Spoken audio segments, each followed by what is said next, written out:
I know I would fail this test because I actually did not grow up watching Dragon Ball Z really at all. That's crazy.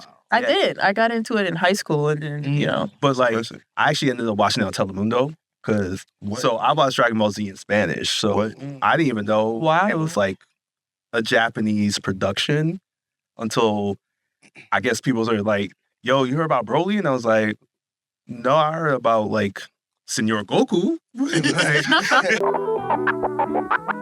All right. Hey, this is Messiah from TheBlerdSpot. Here with another panel, Comic versus Manga, and I'm with my co-host. Hey everyone, my name is Shamar, aka Comic Shams. I'm happy to be here. I've been co-host on the show, another DC animated podcast, and I'm happy to be here to talk about what I've learned about from comics, as well as what Messiah is going to tell me about manga today.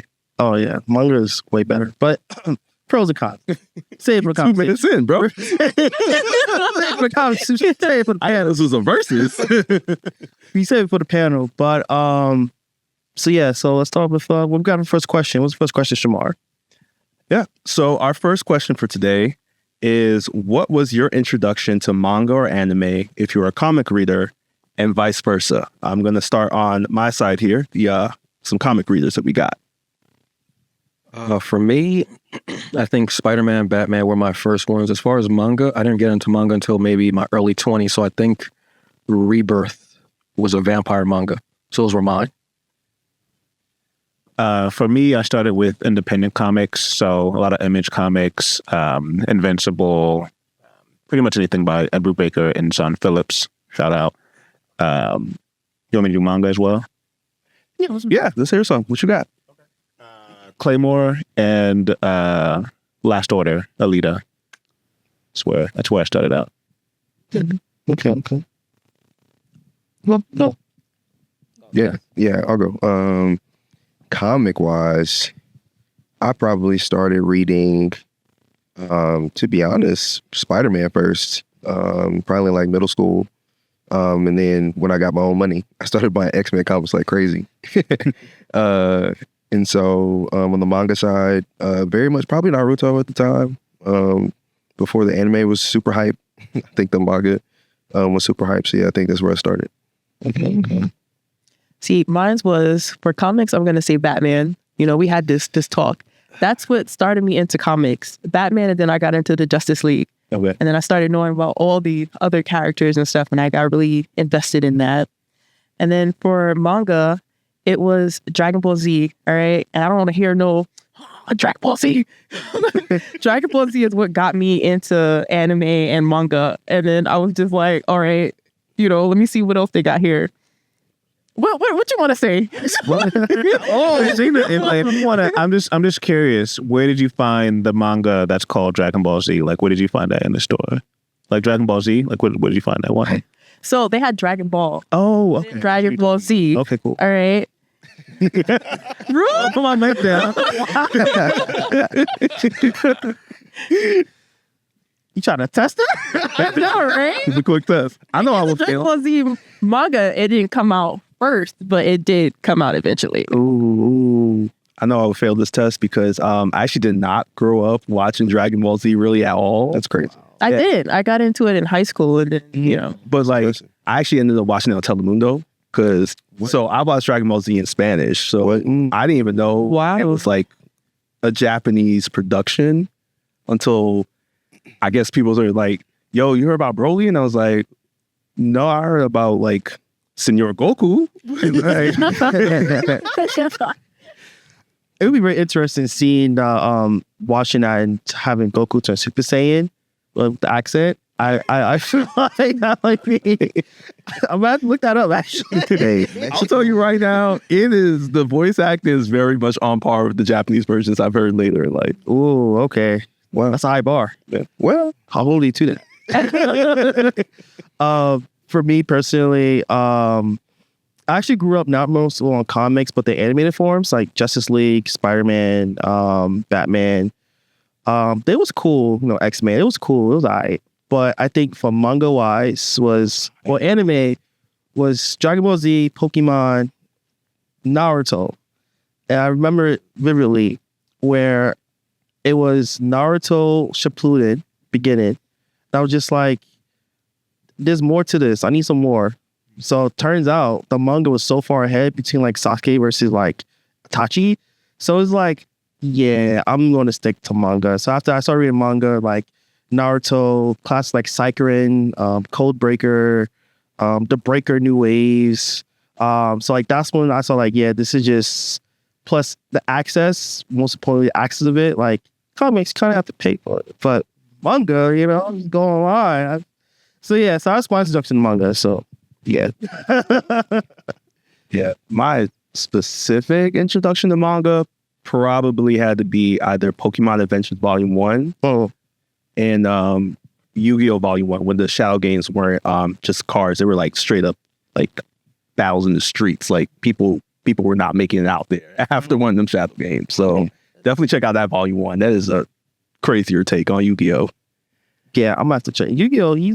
He's definitely he don't play. I didn't even know there was a manga for Yu-Gi-Oh! Until later on. And then like I saw online that they had like these episodes called Yu-Gi-Oh! Zero. And I was like, what? I'm so confused. Yeah, it gets pretty dark. I probably have to watch it, read it. No, read it actually. But going to the next question, what are some similarities or differences between comics and mangas that you notice? Differences. I think the big one is manga is usually written by one person. Comics, you have mostly an established character and different writers for that established character. I'd say those mostly differences. Similarities, fuck with both of them.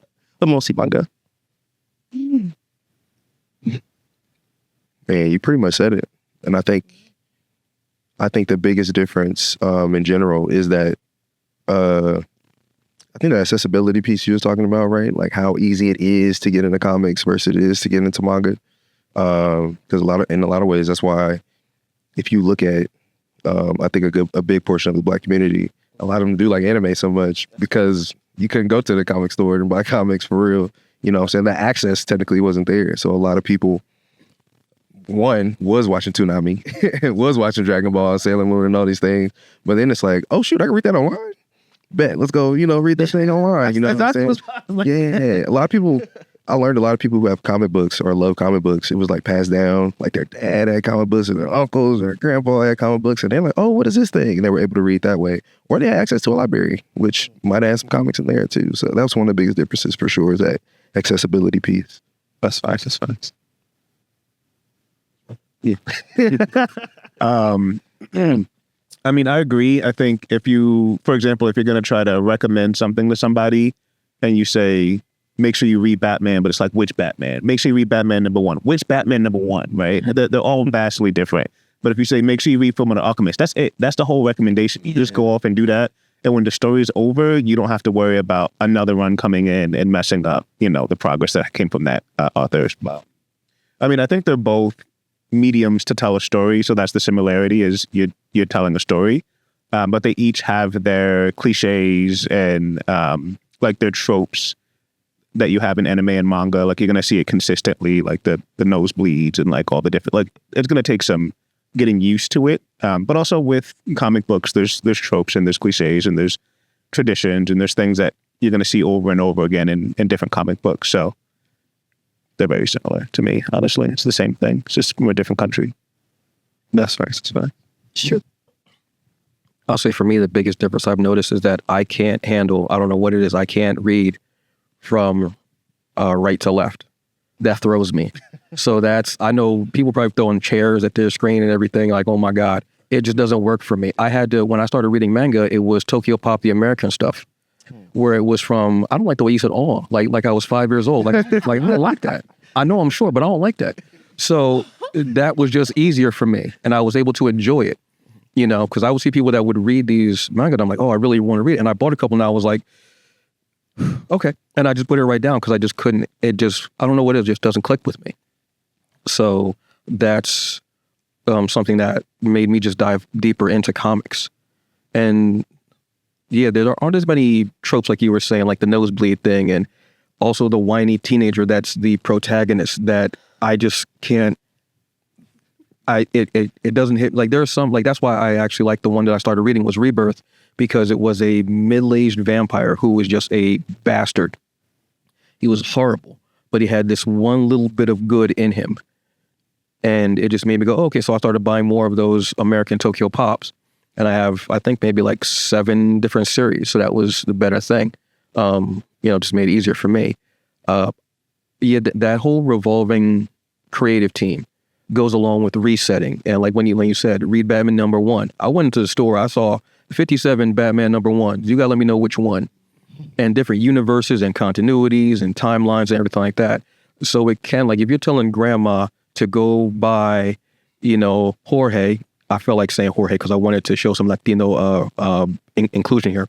To buy Jorge a comic, he's like, oh, well, I wanted to buy him Spider-Man. And they showed me like 5 different ones. I don't know where and what have you. So with manga, it is easy. You could just go from 1 to manga 5711 and it's there. And it is more traditional with the anime if you go to watch as well. It does. Where with comics and if there's adaptation, you got 97 things you can adapt from and cherry pick what you want. So, I mean, like you said, they're both incredible platforms and mediums to tell stories. It's just which one are you willing to get more invested in? Because both have a different level of investment. Are you going to, read 57 volumes, or are you going to read 10 issues, different creative team, 20 issues, different creative team, 30 issues? Now the character's doing this, you know what I mean? It's which one are you willing to give your heart to and then eventually have it broken, truthfully. My life. Sorry. It got sad there for a minute. I apologize. First off, look at the scalp. I feel like this is a setup somehow on, never mind. My bad, Joe. Let me just show my ashy knees. It's smart. Sorry. This is a safe space for everyone. Jill, do you have anything you want to add? Everything is similar. Everybody said everything. So I don't feel like, the only thing I would say is that I feel that manga is a little bit more like far-fetched, whereas like comics they have a hint of realism. Like you can relate to them a bit to a certain extent. Because, like with superpowers and stuff, like for example, like with Bruce Wayne, like he's like a regular. You already given the face, all right? But with Bruce Wayne, you already used Batman. Got a Batman stand in the group, just let y'all know. But with him, like, like he's a regular guy. He's a billionaire, okay? But, he's a regular guy. He just uses his abilities, to their maximum, and he gets the job done. And there's also Superman with his, like, powers and stuff like that, but he's also down to earth, like with Lois Lane family and stuff like that. But with manga, I feel like there's more of like a fantasy. Like some of the stuff is unrealistic that you would never really probably see in like real life or anything like that. So I feel like there's that difference between the two. Like comics is more relatable and you can connect more than with manga, where it's like really like, oh my gosh, this girl with like big boobs, and like, oh my gosh, and like this robot on top of this, like you're just like, okay. So you're saying I cannot be Hokage? Yeah, nah. Yeah, man, it's called being the president, dude. I'm not sure. All right, guys, I'm gonna be president. There you go. All right. I like what you were talking about because there's something I was thinking about too about like how the story is written versus like comics versus manga. I feel like comics are written with the mindset of hope versus manga is written for the mindset of dreams. Because like I can always see it as like, especially what you were saying about like there's that realism, there's that idea that like, hey, this world looks exactly like my block, but there's this dude that's flying around at super speed. So it's like I know that like the world that he's making is possible, even though I can't fly or lift heavy cars, nothing like that. But I feel like for like manga, and I'm just going to reference One Piece because I've been like binge watching it for the last literally year. How it goes. You have a One Piece hater over there. He rolled his head. Now he just Wow. Don't worry, it's a matter of time. It's a matter of time. Just look over here, this One Piece hater. I'm with the heat of the One Piece. It's only a matter of time. Don't worry. But yeah, for One Piece, I can't see like pirates are real. I know that, but like I can't see myself being a pirate. I could barely swim. I mean, yeah, that makes me a lot like Luffy, but like, I feel like that concept of how it's written out is just like, as you mentioned, it's like, here's this person, but then here's this giant robot up here, and then here's this other character who's been displaced, and they're now existing in this world where elves and gnomes and all that exist. And it's like, I never get that from comics. Like, I know that if I open up a comic, my hero is gonna basically be like Spider-Man. I understand the concept of growing up in New York. I understand the concept of being broke and trying to get your money. And, you know, also understand the concept of like, I'm just trying to do good with little me. So it's like, those are the differences I see. But I do appreciate that both comics and manga tend to create characters that I feel like we can all connect with. Whether it be, like I mentioned, you could be like a Superman, or you could be this dude living with your friends in this like dystopian world where Titans are coming after you. I could understand their motivations and their actions by the time I finish reading that comic or that manga. Yeah. I guess everybody hit it right on the nose pretty much. I'll have to add on to that, really. Yeah. Well, since we kind of like connected about the similarities and differences, and we feel like we have a common understanding of it, we know that there are people out there that might differ in our opinion. So what are some common misconceptions that you think people have about comics and manga?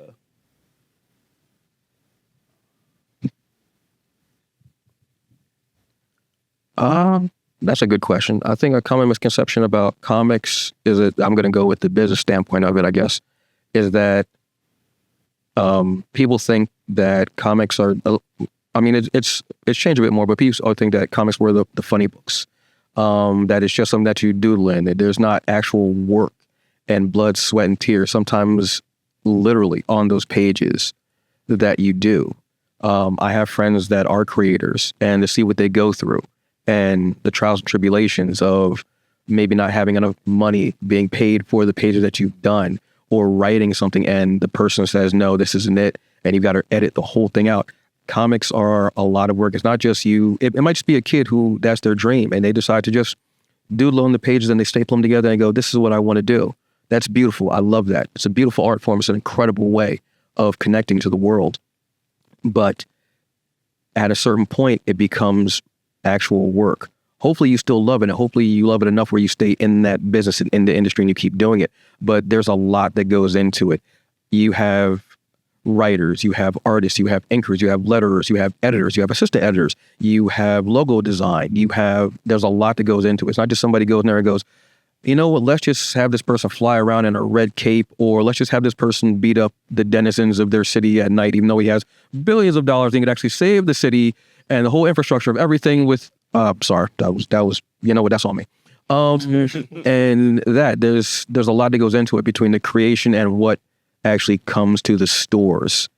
And it's a lot. And there's so much more. There's not just superhero. You have romance, you have comedy, you have sex comedies, you have, there's so many different types of comics out there. There's a comic for everyone. I can bottom line promise you that there is. You give me 5 minutes, I can recommend 5 comics for you easily. Because there's so many of them out there.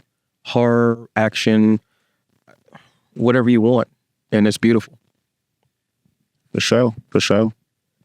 I would say there's a lot of stereotypes and misconceptions around the audience for comics books and manga. I think people who aren't into these nerdy topics just assume that anyone who is a child. But as you mentioned, there's a wide variety of comics or manga that you could be into. And it might be seinen, it might be a horror, it might be drama, it might be, any sort of type of thing. And also, if I am watching a shonen, so what? Like, I can be childish for right now, and then I get back to business afterwards. That doesn't make me like less of an adult. I will say sometimes the fans be stinking. I'm gonna say that. I'm gonna admit to that. Sometimes it's true. I've been to these cons, but not all of us. Not all of us. Misconceptions is hard.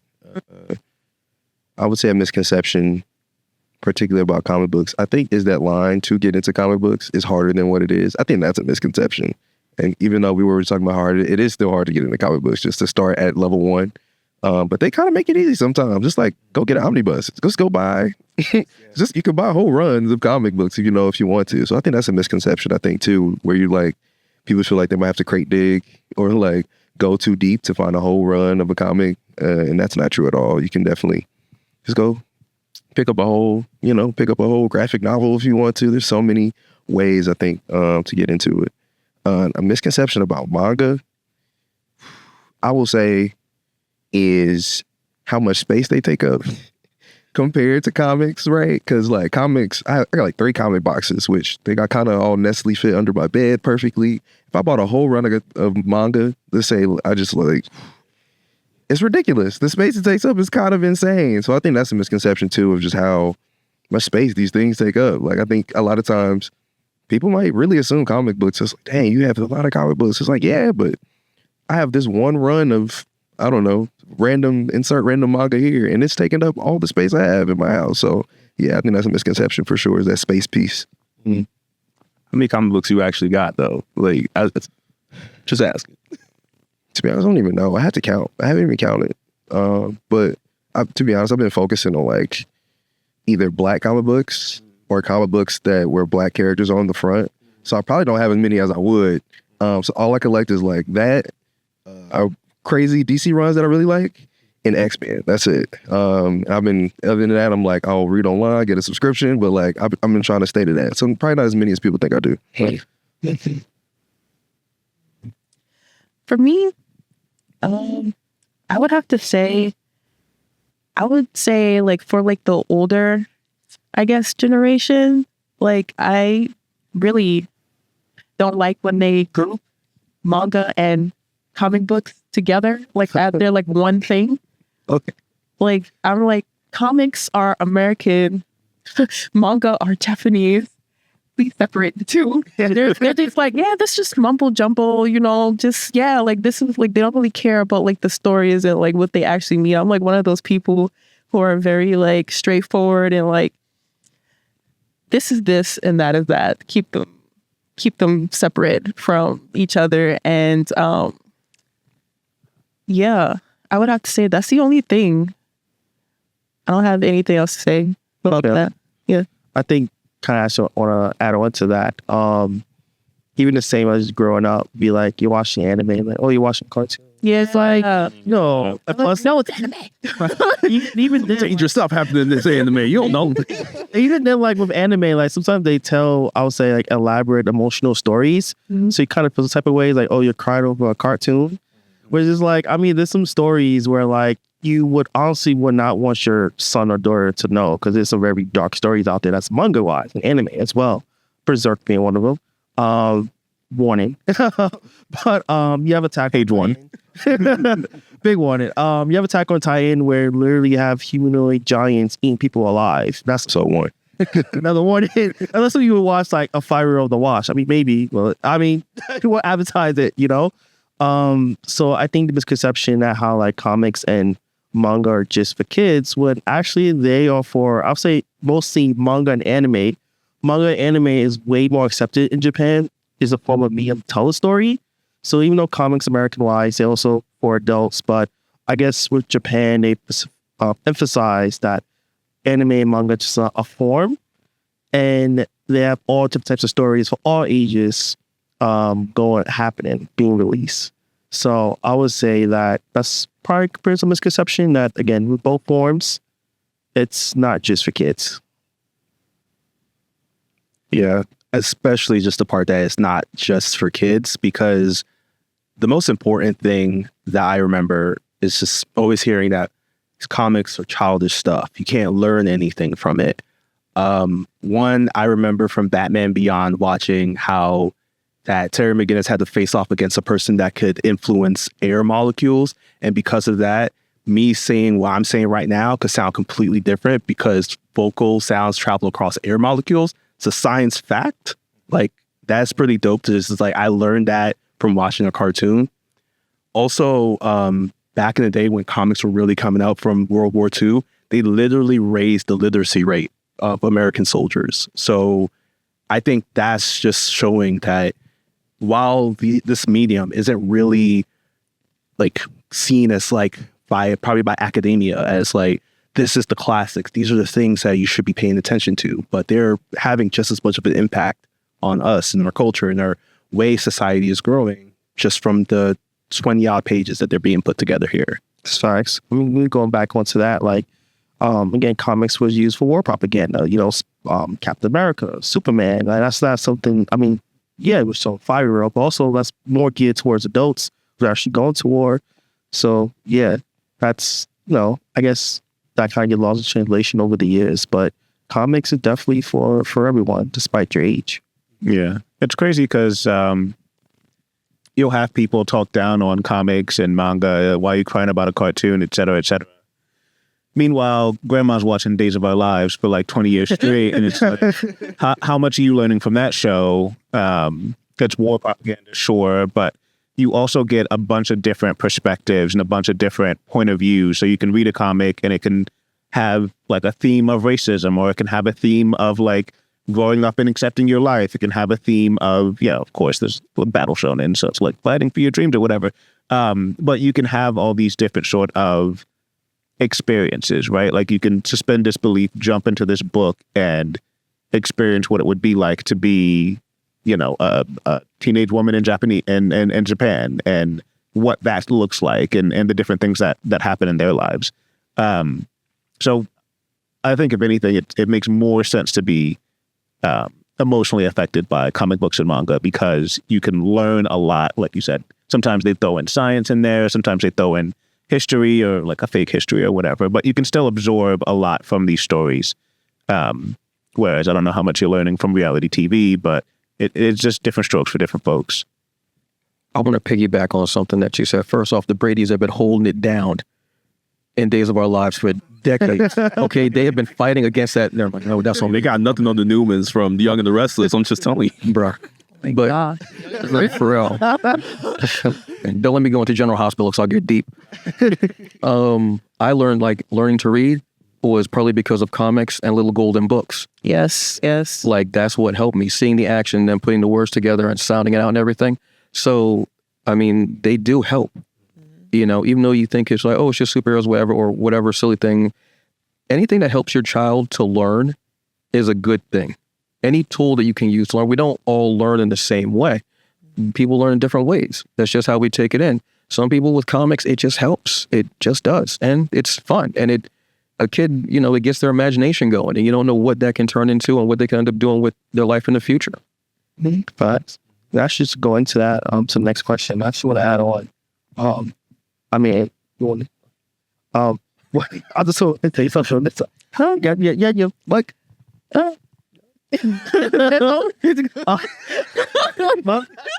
wait, before you do, I did have one quick question. This is a personal question I wanted to know. What exactly is a battle shonen? Because I've heard it like several times. I have battle shonen is essentially, shonen is basically geared towards like young boys, teens. Mm-hmm. But specifically, battle shonen would be about those stories aimed towards or will mostly feature fighting. So like the main story, main resolution, how things get resolved is through fighting. So action scenes, matchups, power scaling, tournaments, rivalries, all that. Rest in peace, Toriyama. Okay. At the end of it, someone becomes a god always, like, or defeats a god. It's like the last episode of every battle shonen ever. Sakura's not a god. Name a show was not a battle shonen. Wow, that was a... Now the I think I still showed it.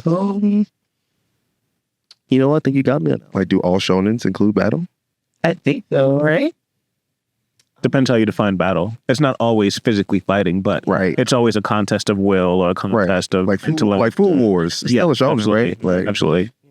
I'm trying to think of either ones I'm reading, like reread like Black Clover, battle, Naruto, battle, Bleach, battle. But even Food Wars. Ones, yeah, all shonen. Chainsaw Man.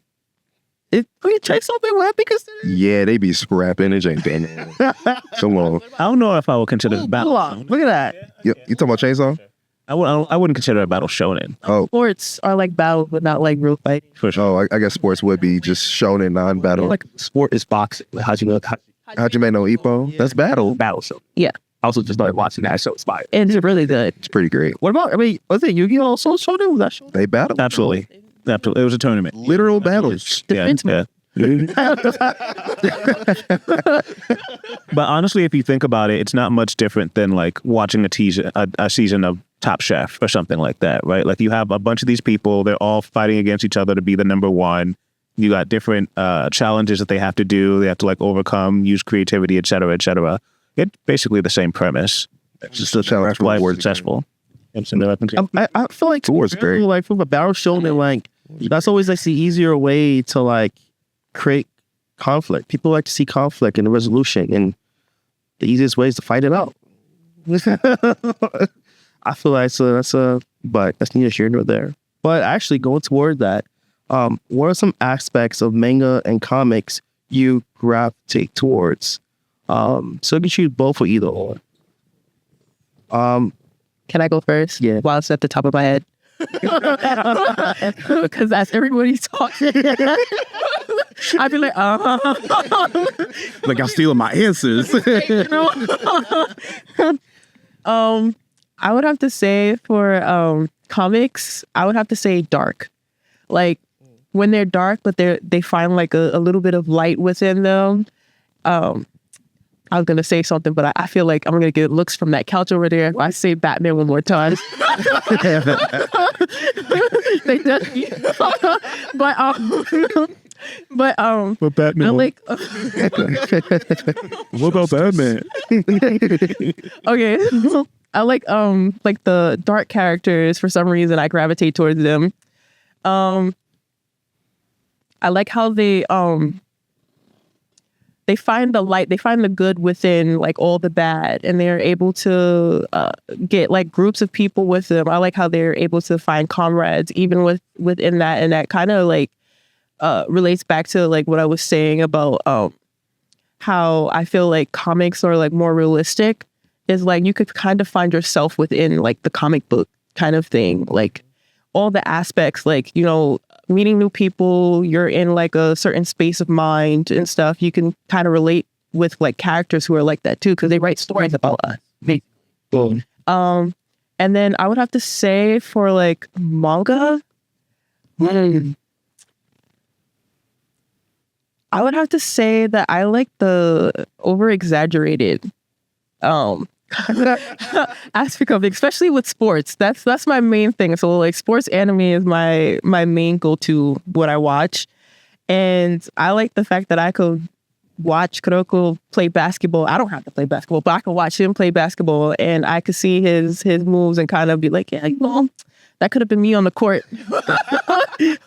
Not really using any skills, like, but you know, that could have been me. You know, alley oop. I don't know what they do, adults. I like how I could put myself in the shoes, but not actually be in it. I feel that. That's valid. I was gonna say for me personally with manga, I just feel like what I gravitate towards is first accessibility. I just go online and just read it. You know, I piracy is cool, but I also support the industry as well. But Man, they be leaking them chapters themselves, man. They do that on purpose. I'm telling you, they're like, here's a leak because they know you're gonna indulge anyway. yeah, that's fine. Now you got a One Piece T-shirt or One Piece. And so that they make the money different. They know what they're doing. And they know what to say. Exactly. That's my business. No, I sell the 7 C's, but accessibility. But manga wise though, I also would say just that for me it's just concise. Like also love how for me I feel like when it comes to manga, you can see the growth of a character. I feel like with comics, it's like comics they're kind of already established, so to say. Like Batman's already established. Like how can you really grow? I mean, of course, or even Superman. Yes, they have different instances and different series where, you know, so universes, but it's like it's not really concise versus with, you know, with Naruto, with One Piece, Bleach. I could see chapter 1 how Ichigo, Naruto, Luffy is. And I could see at the end, or still going on today, where they at now, if they have grown, the situations they've been through, the problems they face and resolve. Like I would see like, wow, their main character and also supporting characters, how they grow in their own way. Versus with comics is, they kind of reestablish, I mean, it's cool to see Batman type situations and Superman as well, but it's just like, what's the consistent growth, It's always going to go back to the status quo at the end of the series. Yeah. You said what draws us to each medium, right? Yeah. Well, one thing, I do like the dramatic thing you said, because drama in anime is so funny to me. Like, it's like the scene in Death Note where not Light, but L just trying to eat a chip. Yeah. It's so crazy. It's like, how do we get there? But the scenarios, I think, in manga are also like, how did we get here? Like, how are there kids on a farm trying not to get eaten by demons? How do we get there? Like, that is such a crazy place, I think, to go.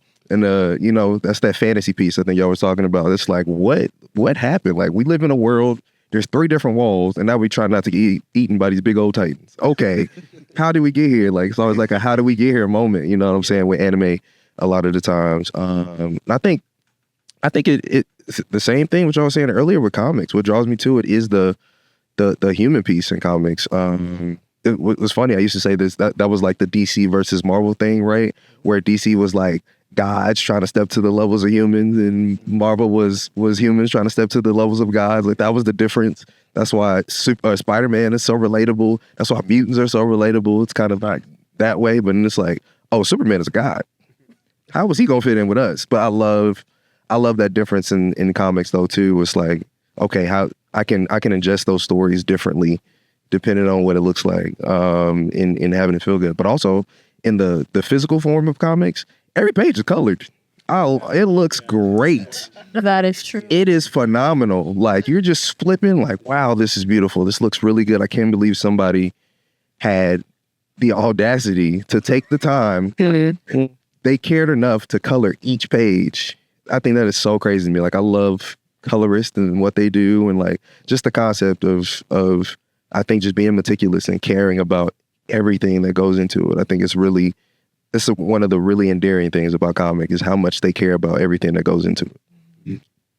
That's kind of valid, because sometimes looking at manga and be like reading it, it's black and white, and you kind of imagine the colors. Like, imagine the character has a certain hair color, like, oh, the hair color is black, and like you see the animated version, it'd be like pink or like sapphire, and like, oh. Sometimes you don't know what the hell happened. Your imagination in manga, you'd be like, what does hair look like? Let me look back at the cover. Oh yeah, it's orange. Sometimes you don't know what the hell happened on the manga page. I got to look at it like 3 times sometimes. Like, what happened? Did he get thrown through a building? You just don't know sometimes. You gotta. I mean, but I feel like what comes to like some like the best. I feel like was like was it Vagabond? There's One Punch Man. There's actually like a good amount of mangas. You look at the page, be like, wow, this, like, you could understand the movements of what's happening. It's really thought out. Even like from touching of like the blurs, like see how the character's moving, how is the page is structured, how many panels on the page, similar to comics, but it sometimes the manga, like, even though there's no color, you can still see those very fine details. I would say, wow, My Hero Academia, people like to give me a flock for it, but My Hero Academia, read the manga. Why? It's a great show. I'm also a comic book fan, so. I mean, true, but like people say Deku was a crybaby, like it's a whole lot of. I mean, he is, but this gonna be like he doesn't really cry. Like, okay, he cries. Like, I can hear it through the. Definitely be crying. First, he doesn't cry that often. Plus, he's a kid. Like, I mean, like, come on now. I didn't say it was wrong. I just said he does. Like, we love him either way. Yes. Okay, he does. Like, he's not like a crybaby. He cries. Like, it's okay to cry. It's most. But like, some people make that his character, and it's not. It's different. It's just what we see a lot when we turn the page. He doesn't cry often, though. That's the thing. But If you say so. But just the way the manga is drawn, action based, and just everything is just honestly just top notch. So I fuck with comics, but manga has my heart. Rebuttal. No rebuttal. I think I do really like the fact that comic books are colored. I think it adds a lot to the getting absorbed in the story and like really getting into it and understanding what's going on.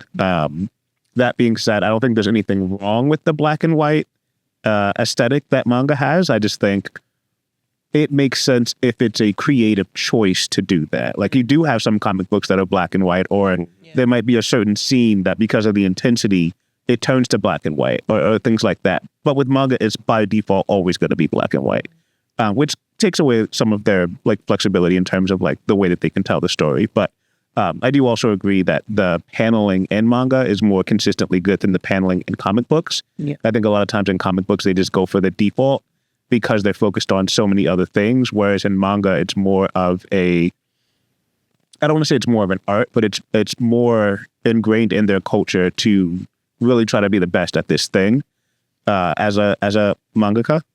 But the question was, what's the goal? What gravitate towards more? Yeah. Okay. I think for me with manga, it's the world building, but especially the expanded world building. So like, say for example, you have Hunter x Hunter, right? So like you have this world and you have the people and everybody's fighting and different stuff like that. Fish are like really big. That's cool. All right, whatever. But then you have the scene where Gon and Killua get off the elevator and they're like, "Oh, this is Ned. Oh, we're gonna die. Like, we need to get stronger now because there's so many greater heights to like that.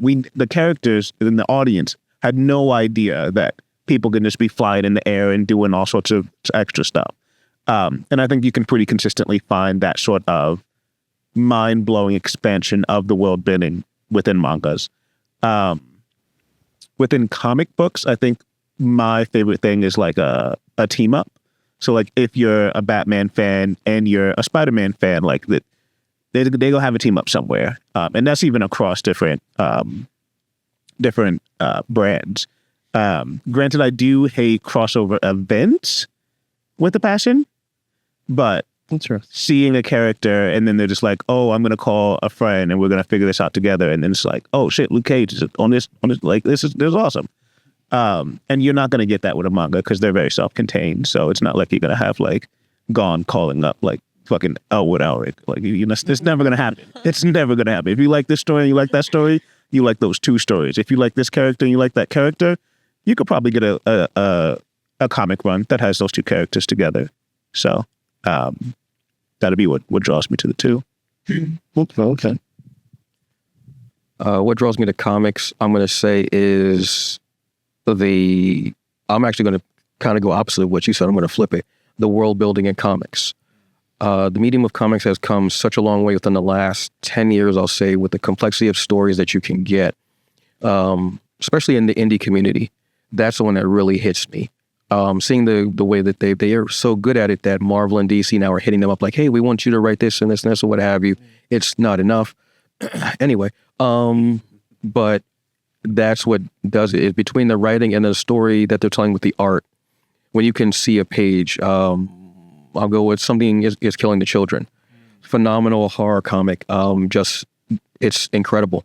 It's pretty good. And the way that the art can go from the main character, Erica Slaughter, is just standing there to all of a sudden there's this impact of speed of her moving to kill this monster.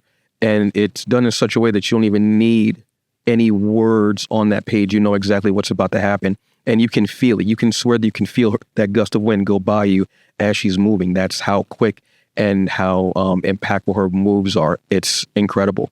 So that's what draws me to comics is just that storytelling of the words, but also the art. And when you get that perfect blend together, it's amazing. You know, from something like even like Excellence, from Skybound, one of my favorite comics. It has two of my favorite writers on it, and it's almost the first arc is almost like a heist where at the end they tell you everything that happened. And you're like, wait, that's what was happening the whole time. and it was right in front of your face and they'll show you. I love something like that. I love a good heist movie or comic or what have you. I just love that feel. As far as manga, or I'll say more anime, because I've watched more anime than I've read manga. It's the team up. I love a good tournament fight. Show me that 5 ragtag group of fighters that none of them, like the 2 characters who are frenemies, who do not like each other, but they respect each other. Yu Yu Hakusho. Exactly. Yeah. Anybody with that V hairline, I know you're about to be a frenemy. You're about to be the best character in there and the best father, Goku. So, you know what I mean? I love that. You know, one of my favorite characters is Vegeta. I love Vegeta. I love Hiei. And I love, I forget his name. Sasuke, if you talk about the first 2. Yeah. There's also an anime from Netflix that might be sacrilegious. Anime from Netflix. I forgot the name of. You talking about 7 Deadly Sins, right? Oh no, God no. I was like, the way he started setting it up, I was like, I don't. What's No, it's called Be the Beginning. And there's a character called the Black Wing King. And I love short characters with dark hair who are kind of antisocial. I don't know where I get that from, but those characters usually end up becoming like the best friend, or somehow almost like the closest thing to a friend to that main character. And I love that. And I love how there's the goofy comic character who shows that they end up being incredibly powerful. The Kuwabara, who's a goof the whole show. And then you see when he lets loose, and then he has this love for kittens. And I'm like, I don't know, where is this coming from? So I love that. So that tournament, and seeing them go against a team that they have no right of winning against, absolutely not. They wreck the whole stadium. They'll wreck the platform that they're on, everything. And there's a gust of wind, and it's just the 2 fighters there. I love that feel. It's just, that draws you in. If you don't love it after that, then just turn it off and go outside and just take a walk and get some ice cream or something like that. You know, just a pickup game down at the local Y. I don't know, but just do that. Man, y'all touched on a lot of the stuff that like I usually gravitate towards for both. For comics in particular, you know, the team ups, the coloring, the art style. I love the I shout out to the late George Perez for doing this, but like the large group shot that takes up like basically 2 pages at times. But some of the stuff I love about comics and gravitate towards is just the level of social commentary that's in it. Like one of my favorite things was, I think it was in 2016, 2017, Marvel did a Secret Wars crossover event where they basically redid like a world for X-Men, and it was a continuation of Days of Futures Past. And it was written by Marguerite Bennett. She wrote out this amazing piece of dialogue where 2 people were talking about a joke and how jokes are, you know, they're poking fun out of like, honestly, just like a stereotypical moment that happens to a group of people. And I think it was Colossus who came up and told them like, yo, jokes have danger. They could start off funny, but every single time that someone says a joke, that becomes someone's conception, that becomes someone's truth, and that could lead into someone's life being harmed. So you have to be careful how you start jokes. And then for, I will say anime also, because like I've watched more anime than I've watched manga, but I think it's like that level of like, sometimes there's that moment where it's like the hero, the main character has that moment where it's like, yeah, I have to like aspire to the next step. And I think that comes from my love of comics, where it's just like, I have to believe in myself to reach that little level of hope. And that's why I love Gurren Lagann so much. Oh, that's it. Because that has affirmations in every minute of that show. Yeah. So it's like, I even sometimes tell people like, don't believe in yourself. You don't believe in yourself, believe in the me that believes in you. Yeah. And that's like a bar right there. So I love that.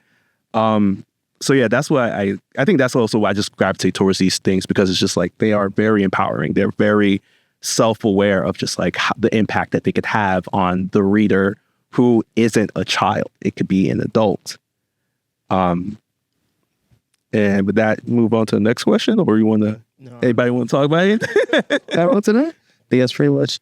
Oh, one thing I want to ask: what do you guys think about like the whole comic books like adapting into like manga, because I've started seeing manga with like Spider-Man, Batman, Superman kind of stuff. I don't fucking like it.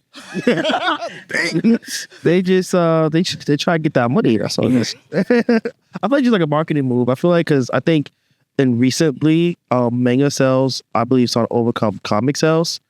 So I think it's a way for like Them to adapt. Yeah. Also, I think I read an article where obviously Hollywood is actually perplexed with the success of animation. Mm-hmm. So I feel like it's more of just like Hollywood and just people in general, like the big companies in general, starting to get more in touch with anime and manga. Basically, I feel like it's more like a marketing business. I think that shows the impact of manga and anime, though, that they're doing it, because remember Marvel had the Mangaverse years ago in the early 2000s, maybe, or something like that. They had that, and I loved it. Sorry. I loved it because it was because it was the characters I knew and loved, and I got to see them in that manga anime way that I loved. So it was like having like, oh, hey, you know what? I know you only asked for one scoop of ice cream, but I'm gonna give you two because I put it on there by accident. So it was like that for me. So I liked it. I like seeing Spider-Man as a ninja and Venom as like a ninja as well, and seeing how they got along together. Seeing some of the stories weren't that good, I admit. The Punisher one kind of but it shows that impact, you know. And now it's just become more like you saw DC Mechs, which is there you see I'm trying to remember the artist's name. Peach Mimiko, I think her name might be, where her art, you know what I'm talking about. Like she has Demon Day, she's done books for X-Men and everything, where it looks very anime-ish, or manga-ish, I should say, because that's like her style. So you can definitely see that influence, and it's beautiful to see that it's starting to happen more and more, because more people are watching anime, so they want to see where it started, and they may not want to watch filler episodes, so they're reading the manga, which is there. So it definitely is a marketing thing, obviously, because they're corporations and their main thing is to make money. That's why they're here. But sometimes I like it. It depends on who's working on it and what the story is. Everything always boils down to story, style, and what message you're trying to put out there. That's always, because you can do anything and it looks great, but if a story is there, I will walk off. I read a comic, reading is being kind. I read 2 pages and I was like, okay. And I put it down, I deleted it off my tablet and I walked off. I went outside to go do something. I think I took out the trash, honestly. Like, it was better than reading that comic. That story is what is paramount to me. You tell me a good story and I'll sit there all day, listen and read. Well, you know, for real. That's how I feel about the, there's a new thing that's happening where they're trying to combine the worlds of Naruto and Teenage Mutant Ninja Turtles. And I'm not a power scaler, but like the little bit of power scaler that I have in me is just like, What? like, get out of my face. Get out of my face. What just happened? Cover this. Cover doesn't look hard. And it's happening now. Like this works. Naruto and Ninja Turtle? I mean, they hold it. Who thought of this? They just said ninjas, put them together.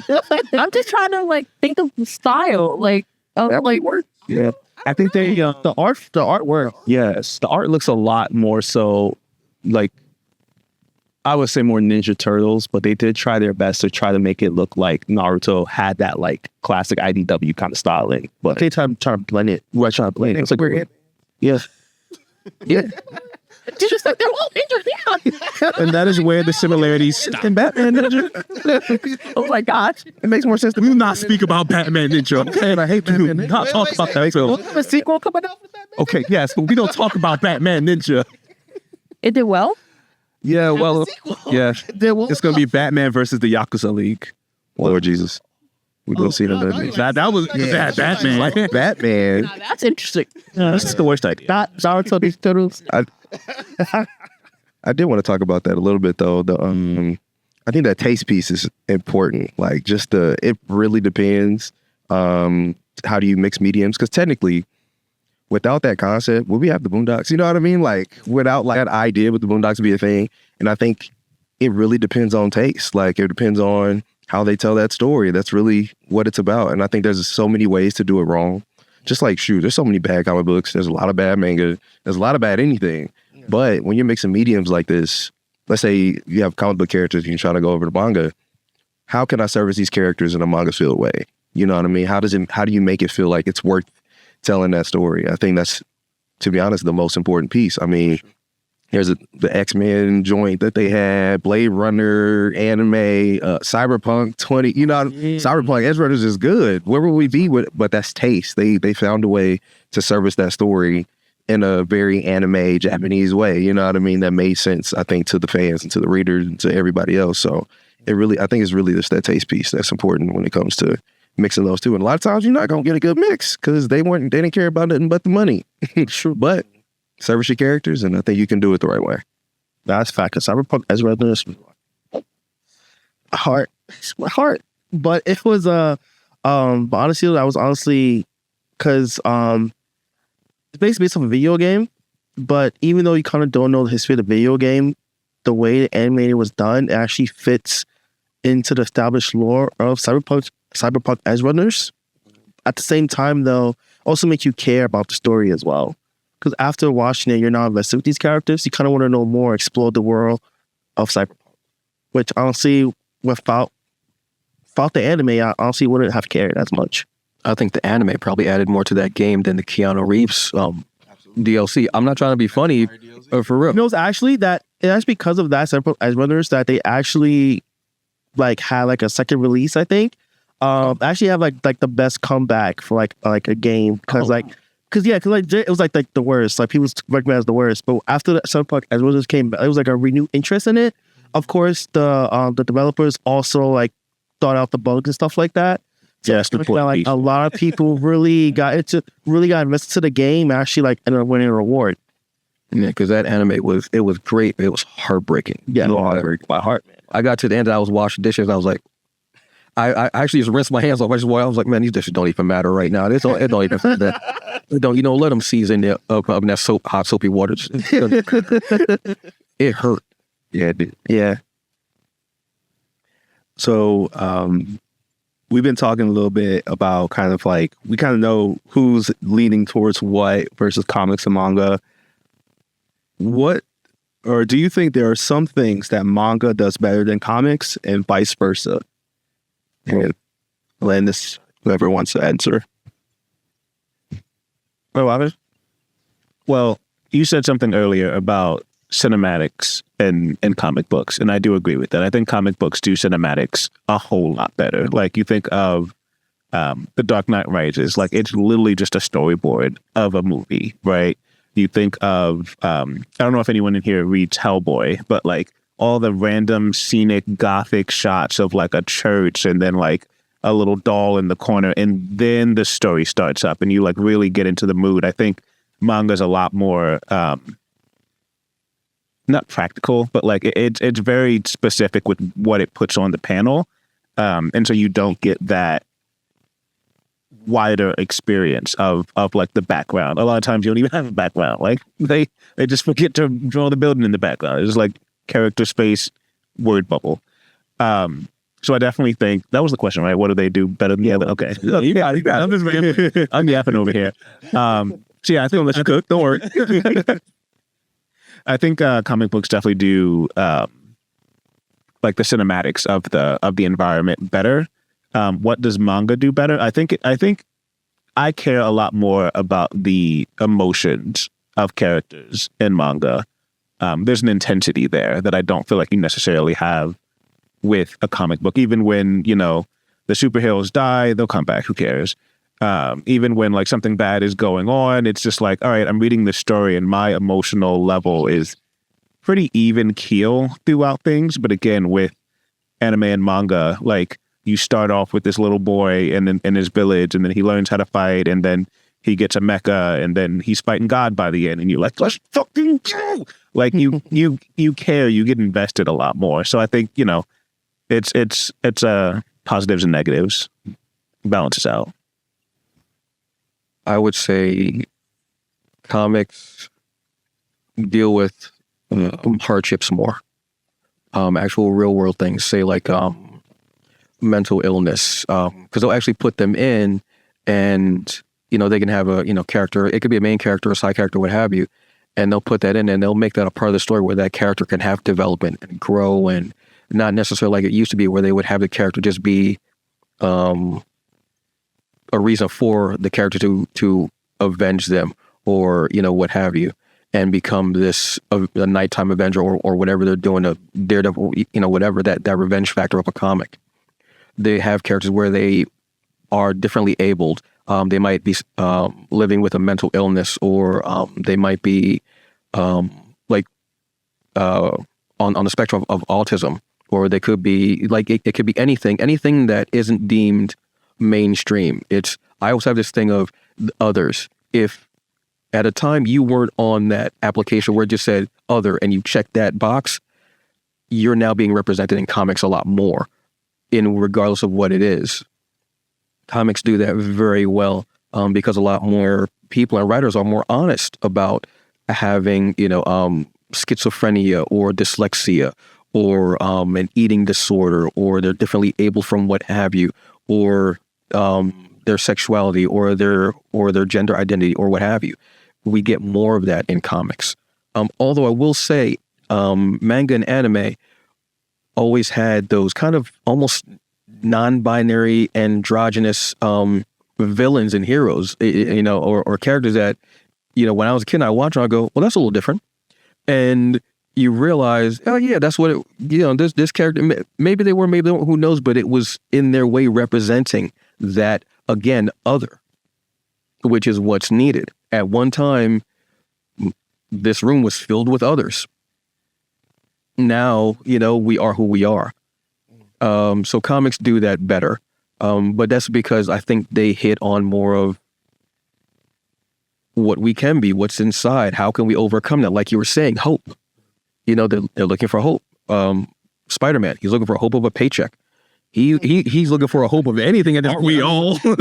He's looking for a hope of his spider suit not being damaged on that particular day. Like, he's just anything. Peter will grab onto anything. I found a nickel in the street. Don't take this away from me. This was the best part of my day. Just leave me alone. That's it. I didn't run out of web fluid. Anything like that. I married this woman 6 times. Let me, bro. Oh, so just Parker never finds love. He finds love, but it never lasts for him. He finds a lot of it, but it just ain't there. Yeah, he finds a lot, but it is not for him. That's his thing. As far as manga, anime, they know how to give you the anticipation of a battle. They know how to really set the table and just set it for you, and you're ready for these two characters to go at. You see their auras kind of coming off of it, and you hear that music, or whatever, and you feel it, and you're like, okay, this is about to happen. And then when it goes incredibly well, like Jujutsu Kaisen, one of my favorite anime is because of they did break the fourth wall a lot, but they also had these fights of, I want to see what happens when that character lets loose. Take off that tie, take off those glasses, let's see what's going on. This dude was square the whole first season, and when he lets loose, oh wow, it's great. When you see Sukuna finally go, oh, okay, I'm bored, I'm about to just tear all this mess up. All y'all about to cry at the end of this season. Everybody about to be upset. Everybody, your mama, your pastor, everybody, milkman, all y'all about to be crying, and tore it down. And I was waiting. And when they made it happen, chef's kiss, beautiful, love it. They know how to set the table for you. Yeah, that's pretty close to what I was going to say for, I think, manga as well, is the gravitas that they're able to have. Yeah, they're able to say, manga is like, y'all know if y'all don't do this, the world is legit over. And it's something about comic books that when we're watching it, we're like, they're going to win. You know what I'm saying? They're going to win. But I mean, it's not that you're not invested in comics when that happens. You're still like, how do they get there? It's about the journey. How do they get to that win? But something about anime, it's like, no, they really might lose here. This is very possible with everything they set up. All the cards are really stacked against them, and they might catch an L. Not only that, but power systems. I love power systems. That's something that anime, I think, and manga does really well, that you can have fun with. That comics really doesn't do that much. We talk about powers, and of course, it's death battles and all these other things, but anime is okay, what would your nin be? And Hunter is legit one of my favorite anime, so it's having a whole power system, being able to think that out, being able to say, oh, I would do this. If I had this, I would do this. It's almost like having your own superhero system within one story, almost. You know what I mean? Versus it's spanning across the whole universe of comic books. Sometimes manga is just no, this is the one power system we have. Attack on Titan is look at these different kinds of Titans in this one story. I think that's really cool to be able to explore that. And I think that's something that they do better than comic books sometimes. I think it's just those power systems are really fun to talk about. That's why you talk to your friends a lot of times, is because of power systems. That's a lot of times the topic of conversation. When it comes to comics, man, I have to say the representation piece is important to me, just in general. And of course, it is a cross-seas cultural thing, right? But sometimes it's like, let's say you go to a convention, it's like Anime NYC or something like that, and you're like, man, look at all these black people, but they're cosplaying Japanese characters. But I'm like, dang, man, y'all, we got Blade, we got Black Spider-Mans, we got all the, you know what I'm saying? We have all these black characters for us and already represented. But like, sometimes it feels like, because it's not the case, but sometimes it's like, dang, we got to force ourselves into these other characters that aren't black already. You know what I mean? So I really like that representation piece when it comes to comics, because it's like everybody probably hasn't represented in comics in some form or fashion. And it's not that anime they haven't, but that's their thing. Japanese characters is their thing. Like, that's just what they do. And so I really love how different comic book characters look at Young Justice. Crazy representation across the board of Young Justice. It's kind of insane. I was like, dang, y'all really hit everything in the show, didn't y'all? But I really love that about comics. I love how everybody can see themselves somewhere in a comic book versus anime. Of course, you relate to the story, but sometimes when it comes to actual physical appearance and character and who you are as a person, sometimes we squeeze ourselves into the narrative versus what the look actually is. We have Bleach. We got like 4 black characters. We be forcing black characters. One of them actually is Piccolo, and he's green. We swear Mirko is black. Mirko is not black, but Piccolo. That's like Piccolo is a black man. We be like, Piccolo might be. He got waves up on that turban, right? Yeah, he still got waves under it. It's gonna be Y'all know, right? voice. No, for real. Yeah, based off the voice. I would say that manga is more like it's like a way to push back like reality a bit. And I feel like comics bring it to the forefront. Like, it makes you question certain things, certain aspects. So along with what you were saying about how it brings on like themes of racism and stuff, that like hard topics that are not very easy to discuss. And I feel like manga doesn't really do that. It kind of sugarcoats everything. It kind of puts you in a different world where you don't have to really deal with those kind of things. Where you don't have to deal with those kinds of things. But yeah, that's how it's going. Were you just gonna say something? No, so it's the mic.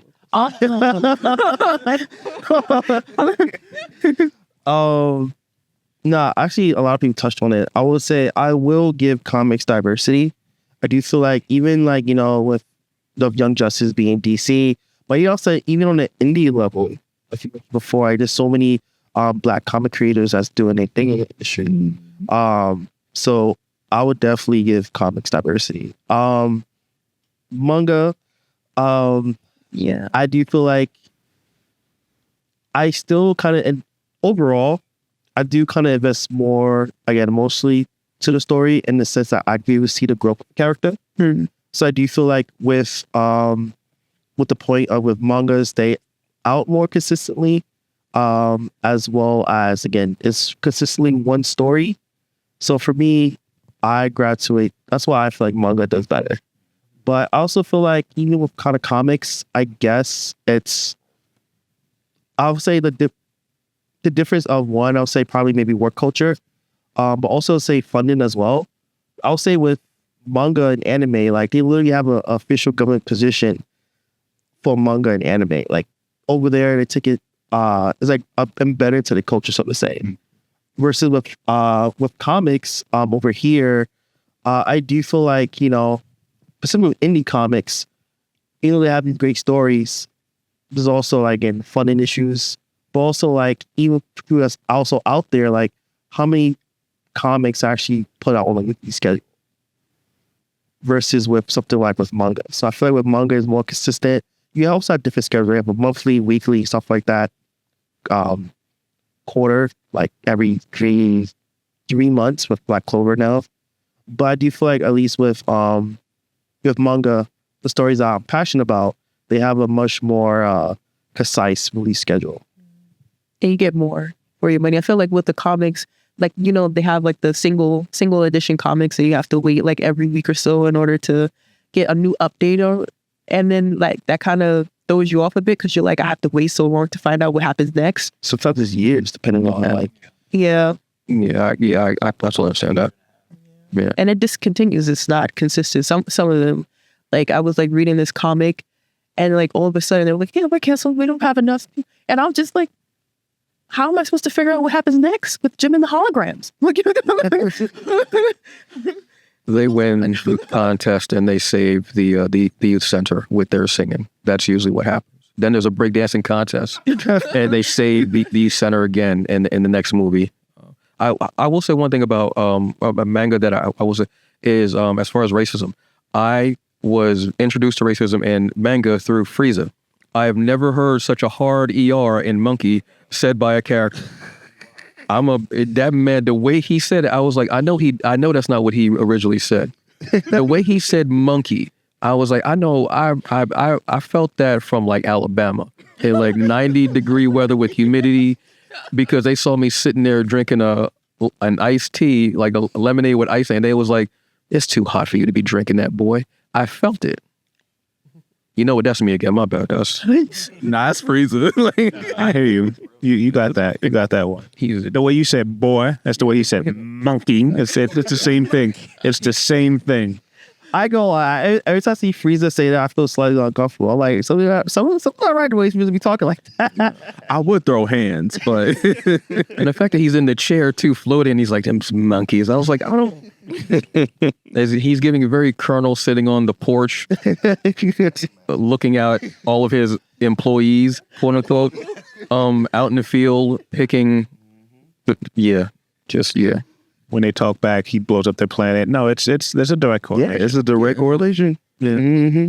He's like, what'd you say? I'm gonna blow all this up. That's it. I'm gonna throw these rings at you. That's it. I'm like, he goes across all the different planets and recruits an army. Until he found the monkeys, the triangle with tails that can transform. Hello. But then they became super when they got blue eyes and blonde hair and super. There's a lot to unpack there. Hey, Trip, what? Rest in peace, story number. Actually, towards, I mean, that's valid, but it's actually for that instance actually more like a coloring issue. Oh, it was a coloring issue. You know what? I'm not even going to fight this. I was happy about you. I was like, yeah, and I was like, wait, now you're super. And you were better when your tail was cut off, and I was like, okay. Mm-hmm. I will. I mean, not because now they kind of bringing it back with like that kind of bringing like with Broly being able to tap into that beast form, while still being like conscious of himself, that rage. Oh, so he's woke about his whole ancestry, and I mean, there's a lot of depth to it. You can read a lot into that. You know what the character design is actually the tail or the locks that he's growing because he finally knows who he is as a person, and he's found his ancestry. He's got a lot of 3 He got that. Y'all got it. Y'all got it. The shirt off and the baggy jeans. Yeah, man. Come on now. I will say I give manga a lot of credit for increasing the diversity over time. Like anime and manga, like back in the 80s and the early 90s, it was hard. It was hard. Like, I don't know if anyone watched Tenjo, but they had one black character. Yeah. His name was Bob, and he was a breakdance fighter. And like, if you read the manga, Tenjo's manga gets crazy, extremely fast. I'm not going to spoil anything, but Bob doesn't necessarily get crazy. He just keeps doing breakdancing, and it's not good. It's not good. When you watch like the older stuff, it's always stereotypical. You know, in Dragon Ball Z, you had the guy with the big old lips. Mr. Popo was a problem. Mr. Popo was a problem. But nowadays, See that? yeah. But nowadays, you have more representation of black characters that look like regular people, and maybe they even have some personality traits, and they're not just like the stand-in black person. So we've come a long way, and I appreciate that. That's what that's why I definitely have comics that even like nowadays, even before, it was like Milestone Comics. They definitely was doing their thing back in the day, and still doing it now with Static Shock. So comics definitely have more diversity, and I would say it was on that path of diversity way before mangas was on that path. 100%. But to be fair to them, they don't really have black people over there. So I can't blame them for having only stereotypes in their head, because like they're only watching on TV from racist American TV shows. So it's like all right, I get it. Yeah. Difference. Yeah.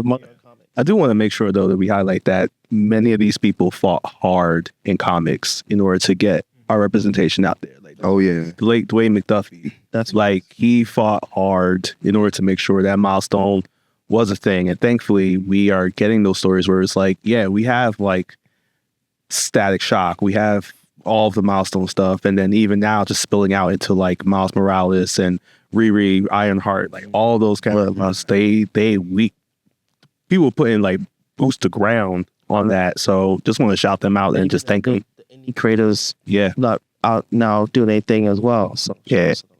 It also didn't help that American cartoons, we had a problem where, you know, like every black teenager looked the same. Vince and Gerald and everybody was like sports and had curly hair. And yeah, it's that same number jersey. Same number jersey. Oh, like that's good swagger of a black teen. Yo. I actually, because we're going short on time, actually gonna move to the last question. Cool. Yeah. Okay, we're gonna answer. So You want me to read that? You want to do it? No, let's you read that. Okay. All right, so last question we have for y'all today. I want to thank you all for also coming through. Which comic or manga series do you think has had the most significant cultural impact, and why? For me, I'm actually just going to quickly say Superman, because Superman is the character that everybody aspires to be whenever you like are reading stories across either Marvel, DC, or some indie comics as well. Also, I feel like it was the presentation of Superman in Japan that helped to really like speed ahead the stories that are being crafted on the manga side. So also my dude's an immigrant, just trying to make it, trying to understand this world. So I think culturally he gets it, even though like I am not like Superman. I aspire and hope to be following along with his like mindset and his mission of just doing good in the world, because doing good is just doing good. I actually would I actually agree on that. You know, I'm a big manga person. Because of Dragon Ball Z being the like, you know, father of most modern shonen right now. DBZ that was inspired by Journey of the West and also Superman as well. So essentially, Bring the mic up to you. wow.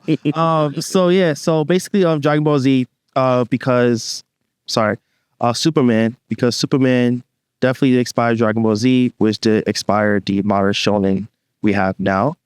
So I would say, even though comics did have that inspiration on, you know, a manga, I would say with Dragon Ball Z specifically did usher in, pave the way for a lot of characters, MC stories we have now on our manga side. But culturally, again, I just have to give the comics. Gotta respect comics. I don't know why, but like as soon as like I heard the question, I thought of Black Panther for some reason.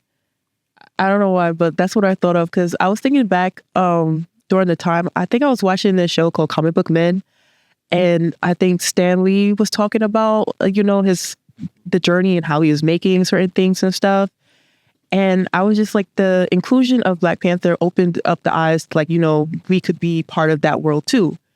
And I feel like that kind of traversed to like Japan and stuff like that, and they saw that too. So like when the movie came out, there was people that saw it there, and they were like, oh, you know, they're not all bad. It kind of gave us a good look, even though, you know, you don't really shouldn't have to do that, but you get what I mean, right? Yeah. But yeah, like it made people look at us in a different light. Like we're part of it. We're part of the world too. Like we can do just the same. We're part of the comic book. We're part of the manga. We should be included in stuff as well.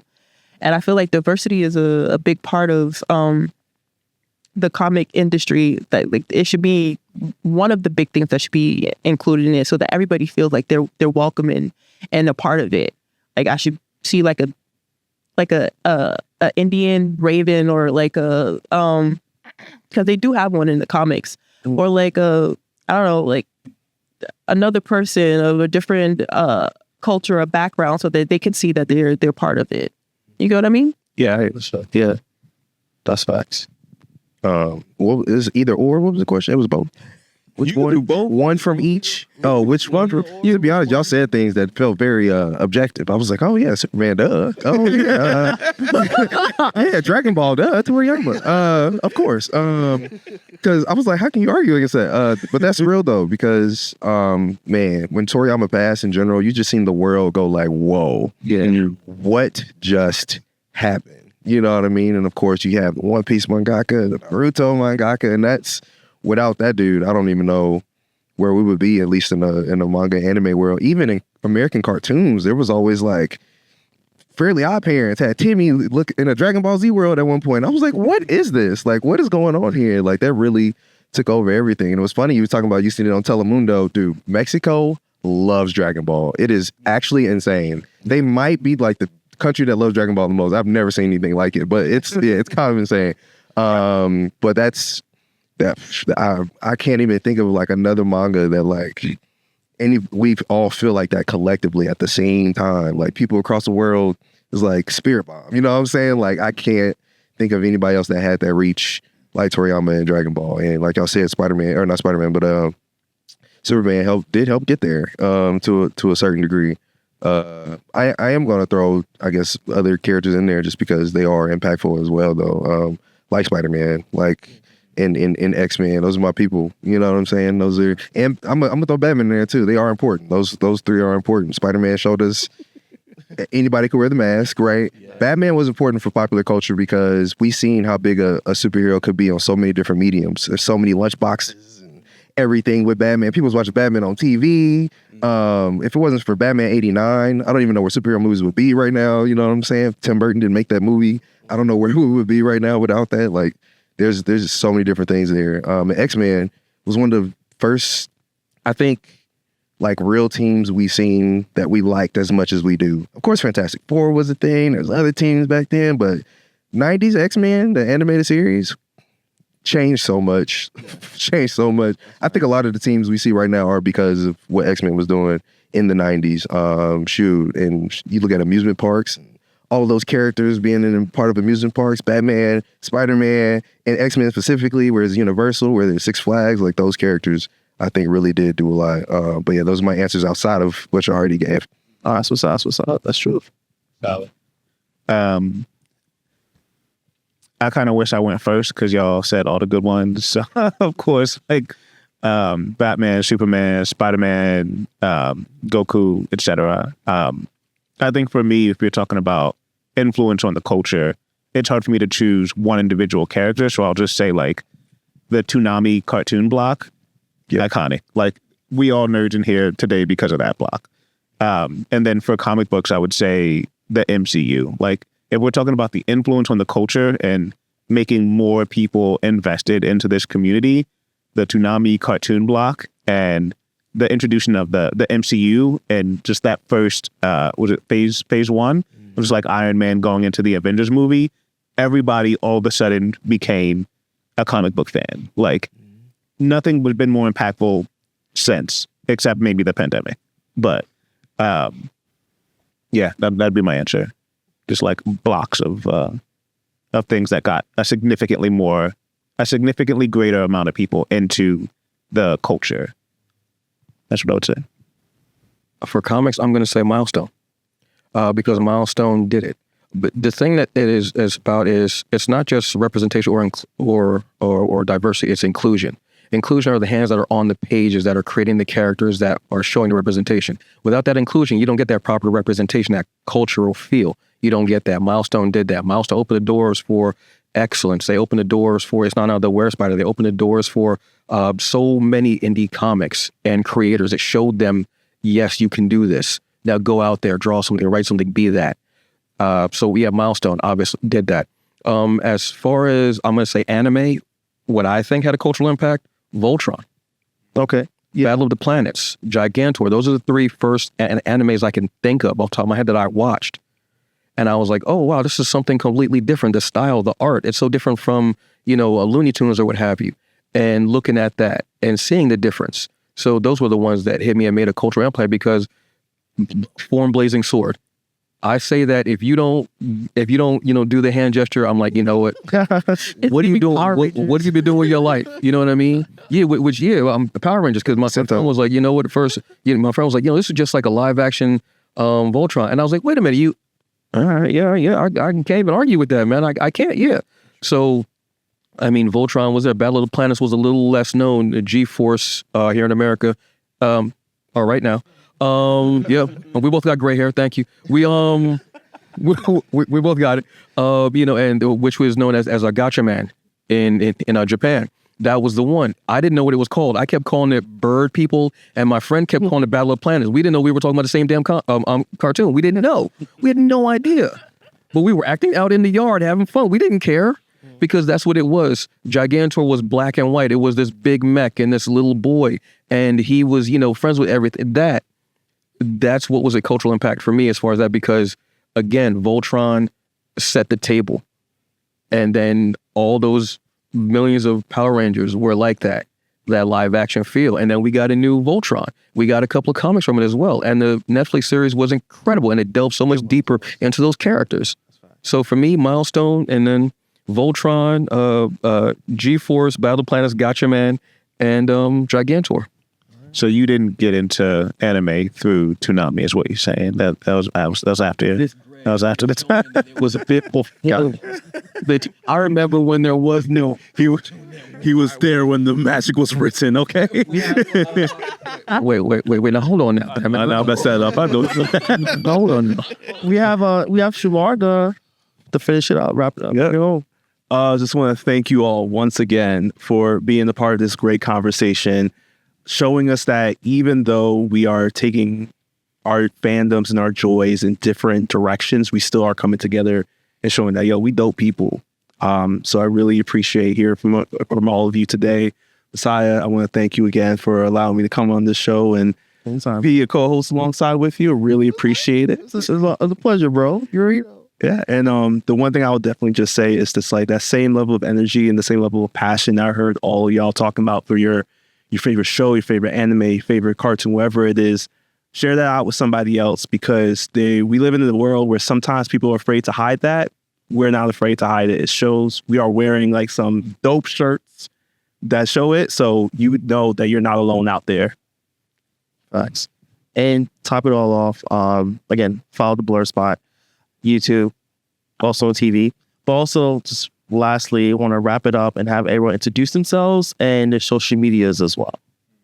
My name is Desmond. You can follow me at Delusional on Instagram. I also have a podcast called Two Black Nerds, where we cover all things fandom and pop culture under the sun. So yeah, follow me there. Okay. My name is Chanel. I also have an Instagram that's called Otaku X Cutie. So you can follow me there if you want to. Go on. Yeah. My name is Ken. I have an Instagram and a YouTube. It's BestBlerd, BESTBLERD.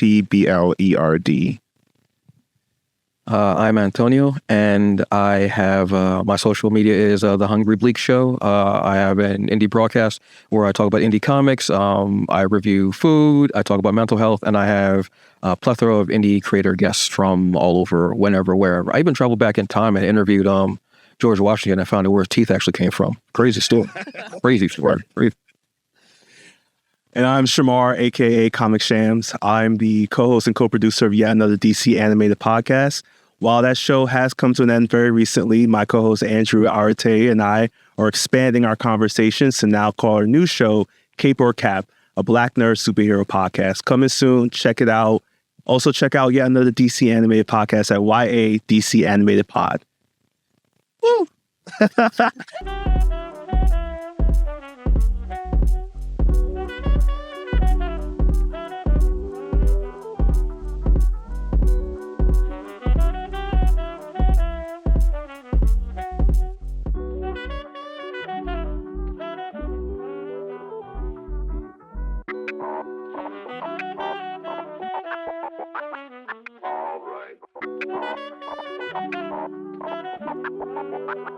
All right.